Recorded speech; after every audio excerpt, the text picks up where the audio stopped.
അങ്ങനെ ഡൽഹിയിൽ നിന്ന് ജമ്മു പോണ വഴിയാണ്. അപ്പോൾ ദേ അപ്പുറത്തെ എക്സ്പ്രസ് വേ ആണ്. ഇപ്പോൾ ജസ്റ്റ് ഒന്ന് സൈഡിൽ ജസ്റ്റ് ഒന്ന് വണ്ടി ഒന്ന് റെസ്റ്റ് ചെയ്യാനായിട്ട് നിർത്തിയേക്കാണ്. അപ്പോൾ ചെറിയൊരു കാര്യം എൻ്റെ വണ്ടിയിൽ മിസ്സിങ് കാണാം. അതെൻ്റെ ബാക്കിലുള്ള ടോപ്പ് ബോക്സ് ആണ്. ടോപ്പ് ബോക്സ് ഞാൻ അങ്ങോട്ട് ഒഴിവാക്കി. ടോപ്പ് ബോക്സ് ഇപ്പോൾ ദേ ഡൽഹിയിലാണ് ഇരിക്കുന്നത്. സംഭവം എന്താണെന്ന് വെച്ച് കഴിഞ്ഞാൽ അത്യാവശ്യം വെയിറ്റ് നന്നായിട്ടുണ്ട്. അപ്പോൾ ആ ഒരു വെയിറ്റ് ഈ സ്റ്റാൻഡ് താങ്ങൂല. അപ്പോൾ അതുകൊണ്ട് തന്നെ ടോപ്പ് ബോക്സ് അഴിച്ച് മാറ്റി.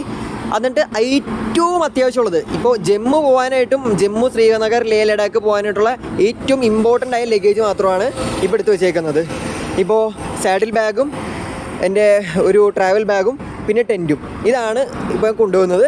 പിന്നെ എൻ്റെ ഹെൽമെറ്റിൽ ബീക്ക് ഉണ്ടായിരുന്നു. അപ്പോൾ ബീക്ക് തിരിച്ച് വെച്ചിട്ടുണ്ട്. എൻ്റെ കമൻറ്റ് ബോക്സിൽ ജസ്റ്റ് ഒരാൾ പറഞ്ഞിട്ടുണ്ടായിരുന്നു ബീക്ക് തിരിച്ച് വയ്ക്കാൻ. അപ്പോൾ അങ്ങനെ ബീക്ക് തിരിച്ച് വെച്ചിട്ടുണ്ട്. അപ്പോഴേക്കും ഒരു അത്യാവശ്യം ഒരു വെറൈറ്റി ലുക്കൊക്കെ ആയിട്ടുണ്ട്. സോ വേറൊരു കാര്യം കൂടി എന്താണെന്ന് വെച്ച് കഴിഞ്ഞാൽ ബാക്കിൽ ലഗേജ് കൂടുന്ന സമയത്ത് വണ്ടിയുടെ സ്റ്റെബിലിറ്റിയെ നല്ല രീതിയിൽ ബാധിക്കും. അപ്പോൾ അത് എനിക്ക് തുടക്കത്തിൽ തന്നെ ഫീൽ ചെയ്തിട്ടുണ്ടായിരുന്നു. പിന്നെ അദ്ദേഹം പറയാതിരുന്നതാണ്.